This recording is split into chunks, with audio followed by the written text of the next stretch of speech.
Hey, y'all. Welcome to the Liberation is Lit podcast, where the power of storytelling meets the force of social change. I'm your host, Taylor Simon. And in this podcast, we believe in the profound impact of stories. And I am here. I'm surprised I was able to keep my fangirl down because I've been following Emily for a while now. But I'm here with bibliotherapist and author Emely Rumble. And we're going to just chat about what bibliotherapy is and talk a little bit about her book. Hey, Emily. Hi, Taylor. Thank you so much for having me. And I'm the one that's fangirling because your work as a literary activist is so inspiring. And I cannot wait to get into it with you today. Yes, thank you. We're just two sis, just loving. I just love just this energy and this vibe. But to kick off the conversation, can you tell us a little bit about yourself as an author and bibliotherapist? And what is bibliotherapy? Yeah, great question. So, as a bibliotherapist, I specialize in really the practice of prescribing selected books. So, that's across genre, whether it's fiction, memoir, poetry, or self help, to help clients process emotions, gain insight into their experiences, and discover new perspectives.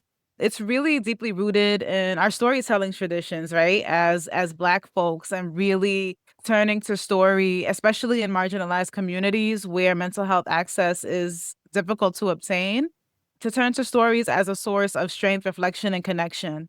And so I curate books for my clients that are going to create space for them to imagine and to pursue healing in ways that feel authentic to them. And so I will say, as a mental health therapist, I don't always default to bibliotherapy for every client, but because so many of my clients are readers and that's a care practice that they engage in daily, this is like a go to method of mine. And so I also support clients with expressive writing techniques, which is also a really big part of bibliotherapy and practice as well. Not just engaging with story, but like telling our own and writing our own down. So that's what Bibliotherapy in the Bronx is about. It's my debut book. Becoming an author has been a wild ride. It's such a different landscape because I am a therapist, right? Before I'm an author. So much of my work is limited to kind of the sessions within my therapy room. And so writing the book has been really exciting because I've gotten a chance to help facilitate growth and understanding for other people who want to try bibliotherapy or who are already doing it, but maybe not calling it that. And so that's really exciting as well. So, how did you get involved in bibliotherapy and using that as a modality with your clients?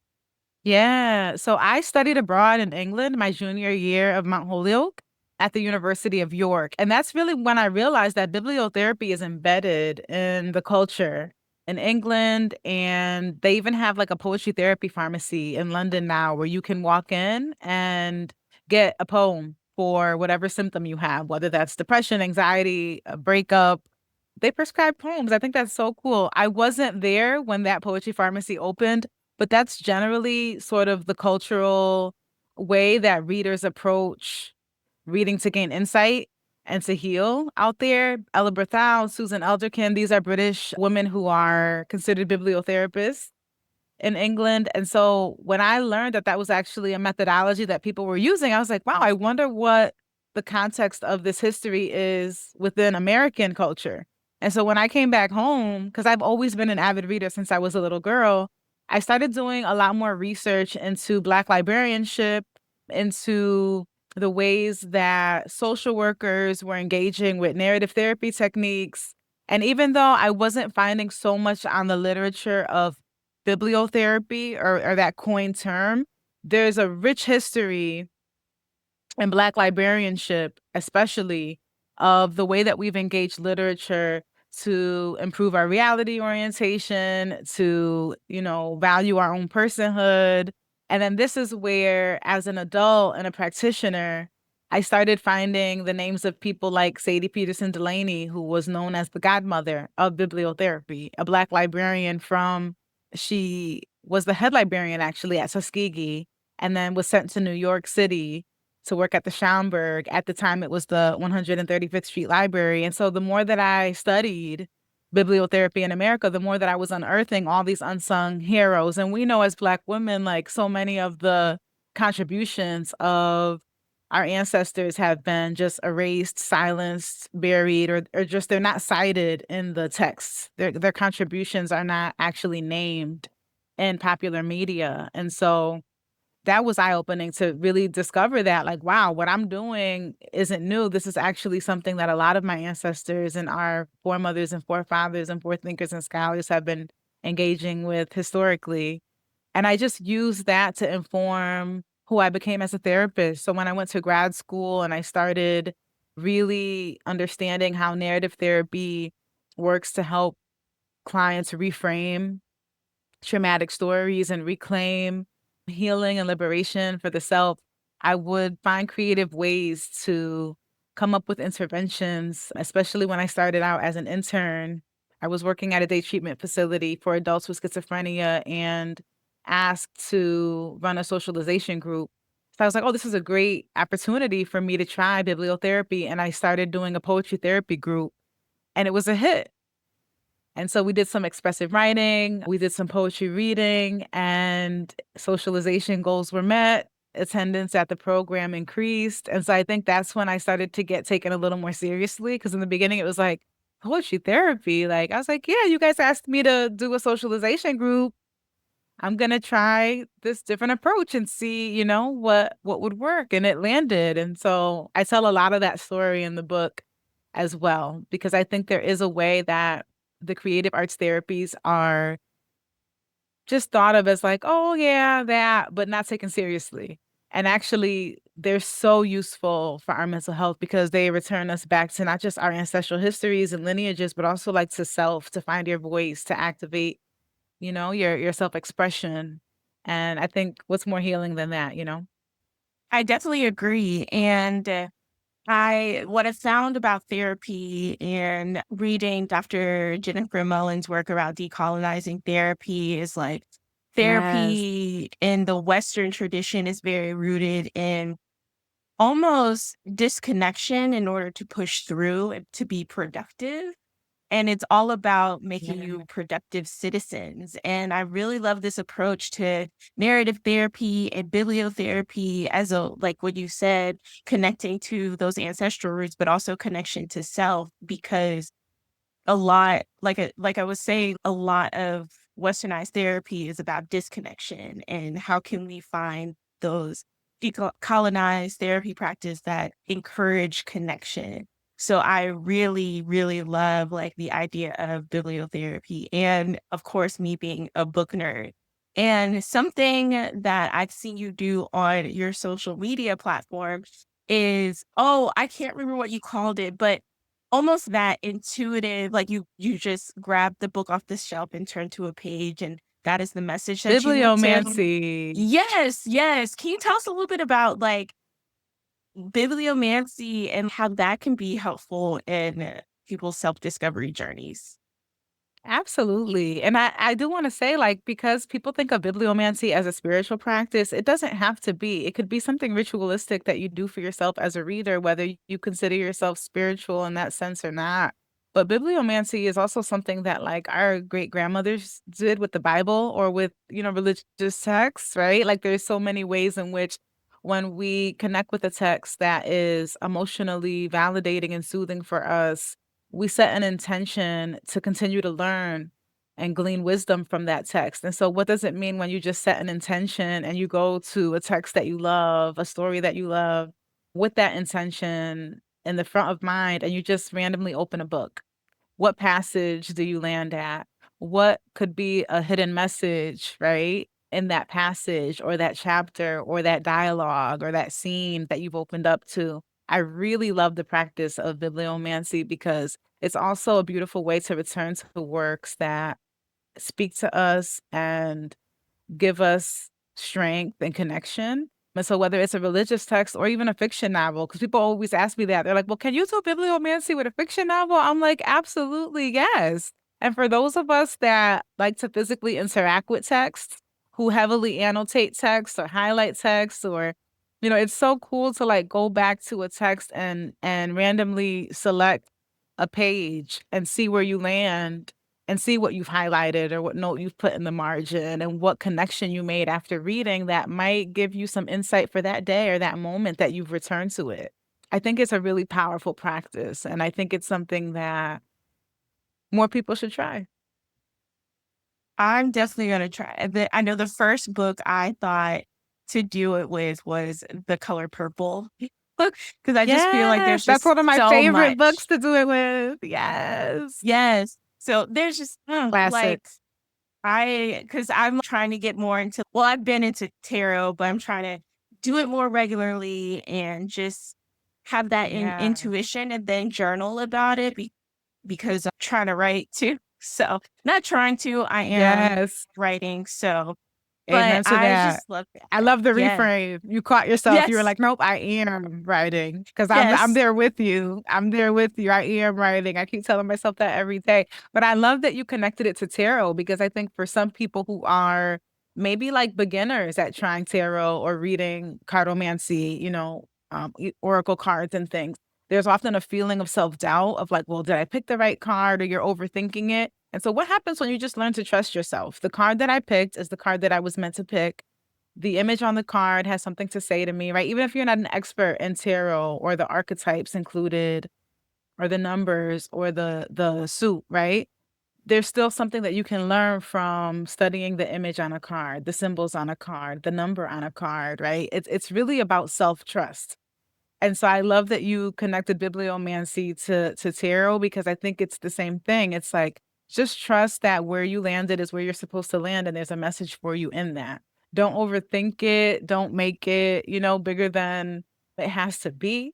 Just trust that the message is there in the text, in the card that you pulled.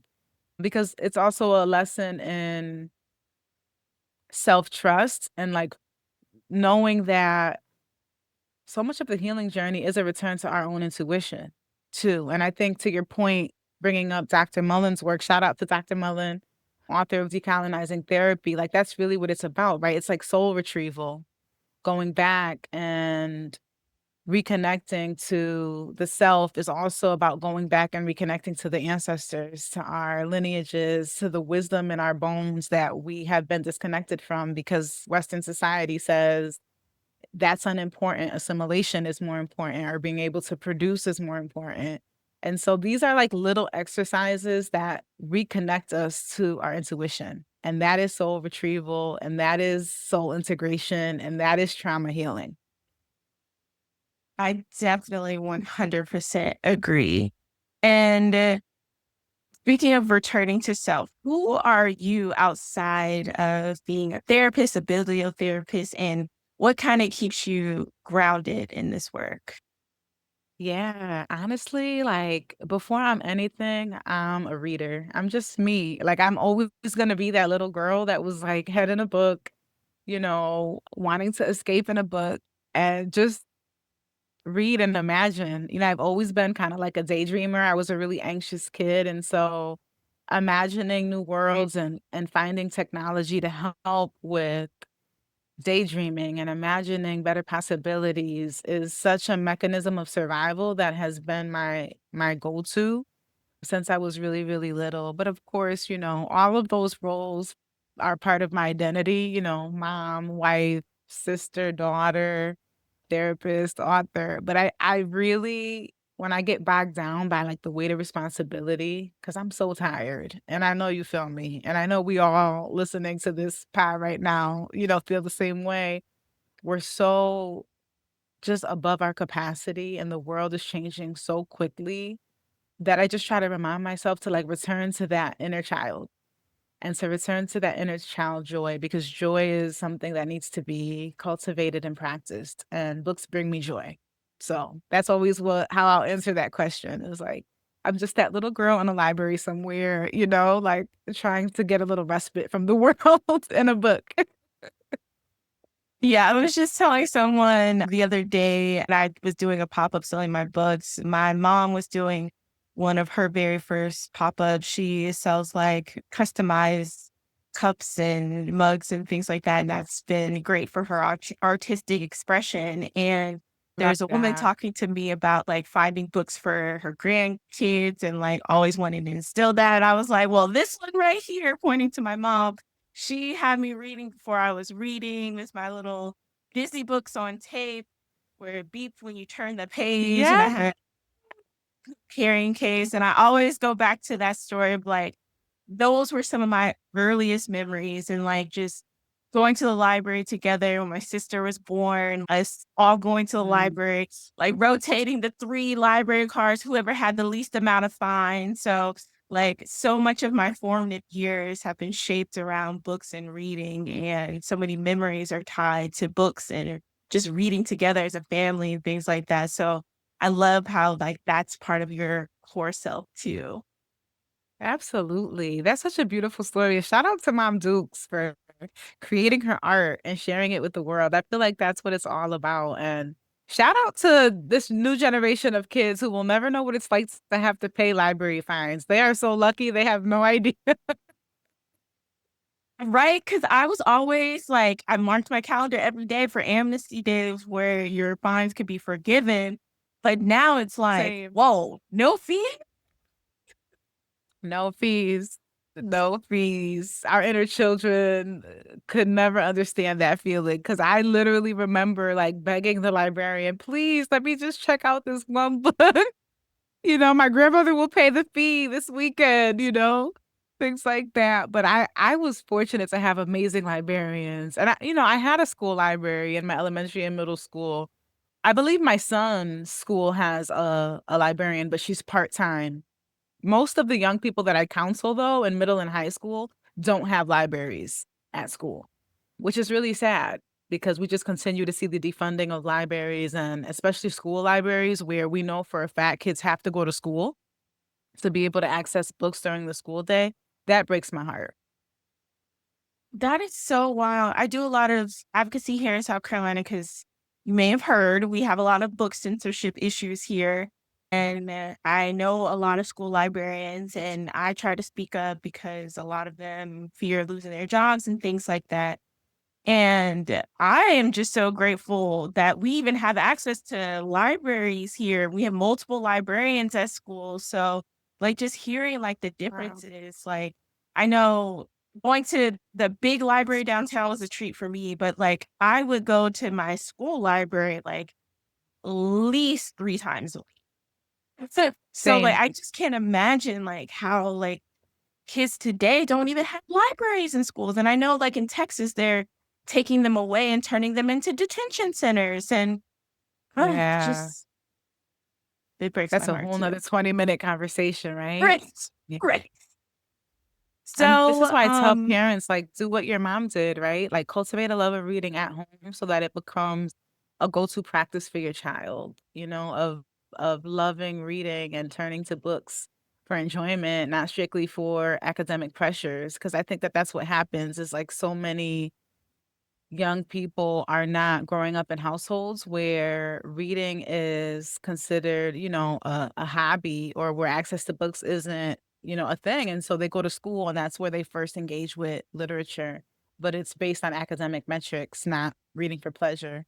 And so that's like always the first thing that I tell parents who are like, well, I want, to help my child learn to read before kindergarten. Or it's like, great, start building that bookshelf, right? Start reading at least 15 minutes a day. If you can't do it before bed, like just build it into your family routines. Create a home culture where reading is appreciated and celebrated. And because it does make a difference. yes. And don't use reading as a punishment. But Please. because but it, That's a big one right there. yes. School will do that So, to you. You don't need to do it at home. School will do that for right. your children. Just exactly. Exactly. So, my last question for you today is, what advice would you offer listeners who want to make a positive impact in their community? I love that. Trust your gifts and operate in those gifts. So many people are walking around feeling like they have nothing to offer to the world, and that's just not true. Everybody has a God-given ability, right? Maybe that ability is kindness. You're somebody who enjoys spreading love and kindness wherever you go, right? Maybe that ability is that you're empathetic and whenever you walk into a room, you're the first to notice somebody sitting by themselves, right? So you go over to them and you strike up a conversation. Maybe you're someone who is really, really good with the written word, right? And so that you can tutor other, young people writing their essays. Like there's so many different ways that we are gifted and blessed with abilities that we take for granted because we think, well, everybody can do that. And that's not true. We all have some aspect of our abilities, of our sensibilities that is a blessing to other people and to the world. And so that would be my main piece of advice is like, you are special. Nobody was born on the day at the time that you were born. There is a specific gift you've been given. Find out what that is and then practice it, cultivate it, share it with the world. To your, point earlier about your mom, right? Like she is a whole mom, right? But she is making her art and she's selling it at pop-ups with her daughter who's selling her books. Like that's such a beautiful thing, right? And it's something that you've made a family celebration point. So I just really hope that people trust that they have something to offer and that there's people in the world who need what they have to offer. Yes, I love that. And I definitely lead into that message when things get hard with Liberation is Lit, but I'm like, there's so many signs from the universe saying this is what's needed. So Yes, and you're doing amazing. I'm so inspired every time that I see your videos. I learned so much from you, especially around book banning in South Carolina. Like your work is so important and so needed, and it can only come from you. You have such an amazing way of sharing information that makes it digestible and like actionable, and that's your gift. You're an amazing communicator. So keep writing, keep doing what you do. I know it inspires me, and I know I'm not the only one. So I'm grateful for you. And if you ever feel like you need a boost of encouragement, you just message me, email me, because I will give you that boost of encouragement. I'm constantly inspired by the work that you do with Liberation is Lit, and I can't wait to see what you do next. oh my gosh, thank you. And that was definitely the boost I You're needed for welcome. this week. You're amazing, Tyler. Like, come on. You know that. So thank you so much, Emily, for this amazing conversation. Where can people keep up with you and your work? And I'm definitely going to link the where you can get your book in the show notes. So where can people keep up with Awesome. you and your work? Yeah, so I'm on social media on Instagram, TikTok, Threads, and Facebook at Literapy, LITERAPY_NYC. And you can also find me on my website, which is a great place where you could subscribe to my monthly newsletter, join my book club, and have access to a range of different resources. I also have a professional community on my website, and that's at literabynyc.podia.com. And of course, purchase and read Bibliotherapy in the Bronx for more insight into this practice and how I go about using it with my therapy clients. Yes. Thank you again. And I'll be sure to link all of those places in the show notes as well. And thank you, listeners, for being a part of the Liberation is Lit podcast. If you want to suggest topics, want to connect, or just want to suggest any stories, you can find us on Instagram, Facebook, and TikTok at Liberation is Lit, or visit our website, liberationislit.com. If you enjoyed the episode, please consider leaving a review. And remember, your voice matters. And together, through the lens of stories, we're going to make a difference in the world. Until next time.